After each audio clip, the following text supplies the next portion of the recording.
Halo rekan-rekan guru hebat se-Nusantara.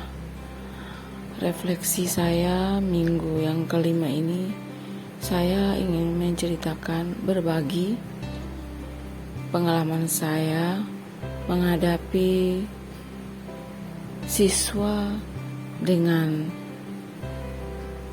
karakter perilaku yang agak sedikit berbeda dengan anak-anak lain pada umumnya, yang menurut saya sangat menguras tenaga saya selama ini. Kenapa sangat menguras? Ya, dia ini sangat terkenal dengan karakternya yang suka buat onar di kelas. Dia juga merajai absensi kelas.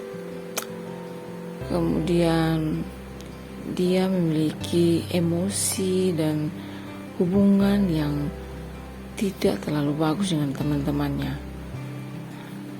Emosinya yang meledak-ledak dan tidak terkontrol. Pernah dalam beberapa hari dia tidak pernah masuk sekolah. Dan ketika saya cek dari teman-temannya, katanya dia ke laut untuk pancing. Kemudian kadang juga diajak oleh kerabatnya menembak burung di hutan. Pernah juga dia mengajak teman sekelasnya untuk pancing di laut. Nasihat yang biasa sampai saya marah-marah, kesal, pokoknya semuanya campur aduk.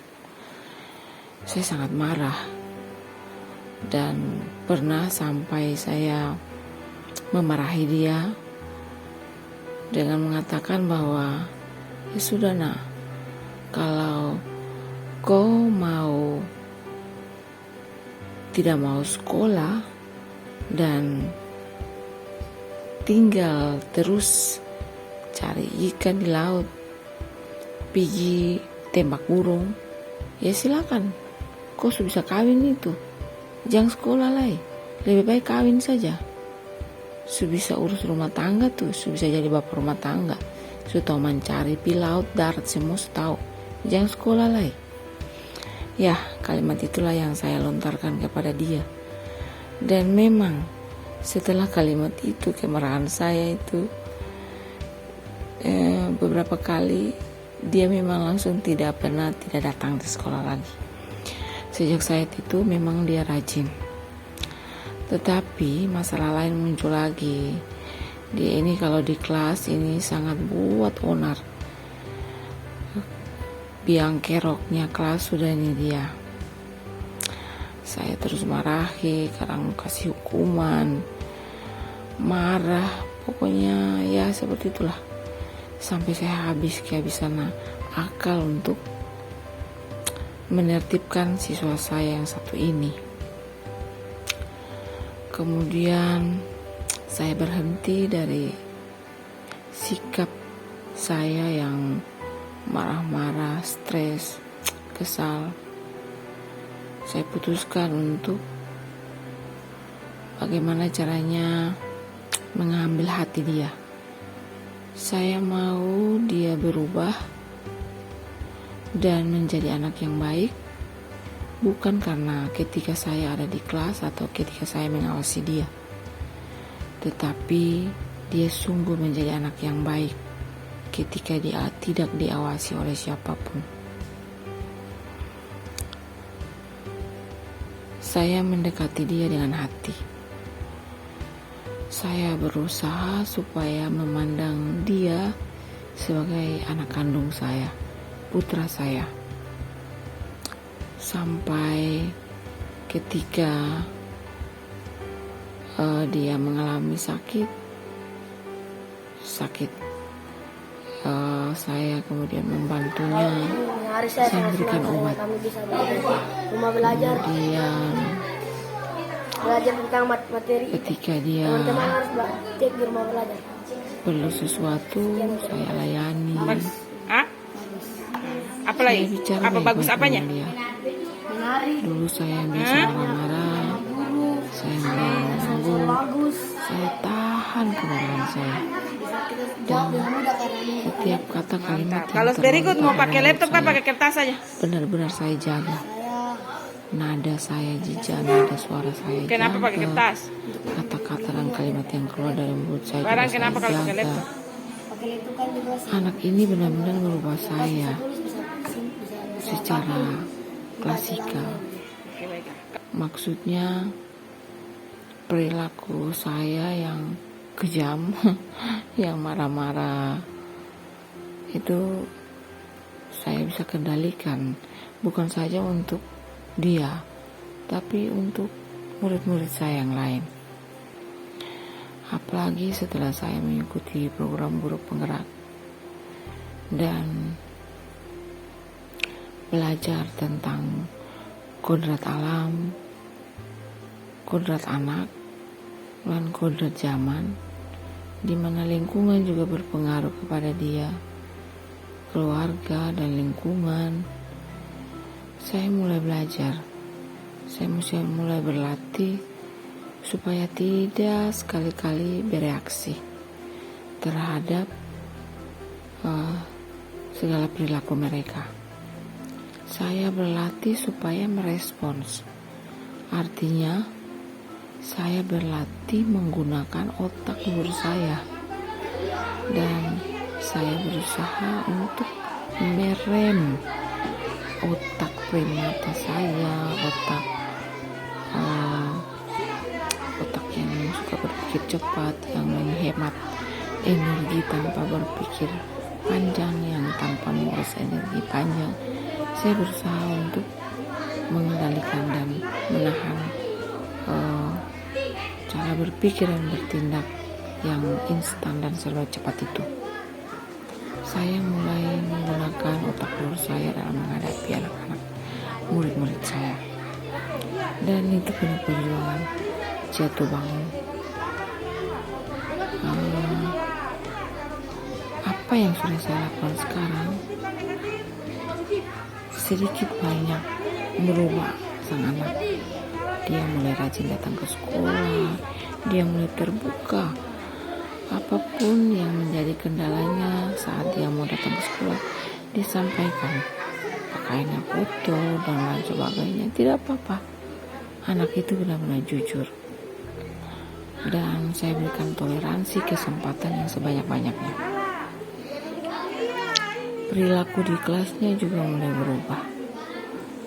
Dia mulai berusaha untuk menahan emosinya, meski memang untuk bersuara lebar, bersuara keras itu memang belum. Tetapi ketika saya melihat caranya, dia langsung tenang. Dia mengerti, dia pahami tatapan mata saya yang mengatakannya dalam kami seolah berbicara secara telepati. Ketika saya melihat dia berjalan pulang, dia berkata-kata dan berteriak di jalan. baik, Orang itu gila, orang itu gila. mulai meledak-ledak, tidak bisa Cepat tangkap mengontrol. Saya melihat aja Dan muka orang-orang arah pun dia. mendatangi rumah sang Iya tukang bu, cukur. dia mulai sadar. Dia pun ditangkap, dipukuli, dan diusir dari kamar. Saya bersyukur Ketika bahwa Mani Badra mendengar saya riwayat dari sang tukang memiliki cukur, hubungan Mani Badra berkata yang kepada istrinya, yang lebih dalam dengan dia. sekarang kita sudah Bukan punya saja dengan uang, dia, tapi kita sudah punya dengan barang, murid saya juga yang lain. kecukupan. Lihatlah, Dan tukang cukur yang anak bodoh ini benar-benar membuat saya belajar Istrinya untuk berkata, bersabar, suamiku, orang yang berlatih untuk pintar berpikir lamban, berpikir akan secara manusiawi, melakukan bijaksana. tindakan yang pintar. Artinya Dia mengajar orang yang saya untuk pintar-pintar akan bertindak sesuai arti dan dengan memberikan kebenaran. kesempatan kedua, Orang yang bodoh akan toleransi bertindak sesuai dengan kebodohannya dan itu. Bisa begini. Jadi orang yang cinta bijaksana sebanyak-banyaknya. adalah orang yang tahu kebenaran. Ini adalah perjuangan Lalu sepanjang Mani Badra hidup dan saya istrinya pun sebagai hidup seorang dalam guru di sekolah, di rumah, di mana saja saya berada, bahwa tapi mereka berkecukupan dan mereka terus pada seorang jati diri anak, mereka, pada seorang murid sifat mereka bisa berubah yang suka menolong orang lain, ketika peduli orang lain, ramah dan diberikan baik. kesempatan dan ketika dia diperlakukan secara manusiawi. Menurut kamu, bagian Begitu mana yang refleksi menarik saya dari ini. cerita ini? Dan satu hal Angkat lagi, tangan, saya tidak mau dijawab. saya ya. Terus, punya seorang siswi bagian mana yang menarik? yang sekarang dia duduk di SMP kelas 2. Ya, ketika kepala Anak siswi ini sangat dipukul lamban dengan tongkat di oleh dalamnya. manibaga ataupun Dia buka, sangat lamban dalam banyak hal dan bedanya seorang yang manibaga ketika tidak pukul punya kepercayaan kepala diri. sang biksu, Koin emas. Tetapi saya tetap memandang dia dia sebagai pikir seorang bahwa dengan istimewa. memukul kepala biksu pasti dapat banyak Dia uang. seorang yang rendah, Tapi ternyata tidak, kekurangan. hanya manibaga karena dia tahu kebenarannya. Dan Kebenarannya apa yang apa? saya Mimpi dari mimpi. saya siram Dia terbukti berbuah bahwa pada hari Tuh baterai ketika dia koran telinga boleh kak? bersama dengan kepala biksu dapat uang. rekan-rekannya yang lain di Tetapi tukang sekolah. cukur ini bertindak karena Dari jauh tidak tahu apa-apa, dia tidak dengan tahu penuh kebenarannya. semangat Dia cuma tahu yang kebenarannya ketika meneriaki pukul saya. kepala pas uang keluar. Dan Saya ternyata kaget. Balik deh. Oh, seorang jihad. apa lagi bagaimana yang menarik menurut kamu? Dia sekarang berubah.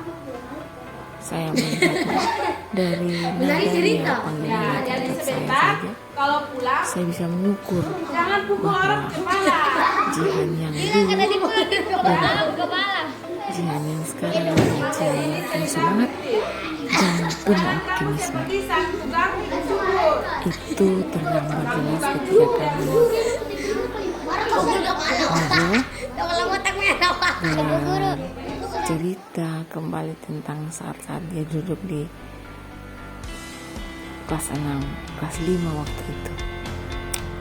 Dan ini pembelajaran bagi saya bahwa nilai-nilai kesabaran, cinta, keyakinan saya bahwa anak-anak itu adalah manusia yang harus dimanusiakan, anak-anak kandung saya, ini benar-benar menguatkan saya untuk terus melanjutkan dan termotivasi saya untuk terus memiliki nilai-nilai itu dan mewujudkannya dalam proses belajar mengajar setiap hari. Demikian rekan guru hebat Nusantara refleksi saya, semoga menginspirasi. Terima kasih.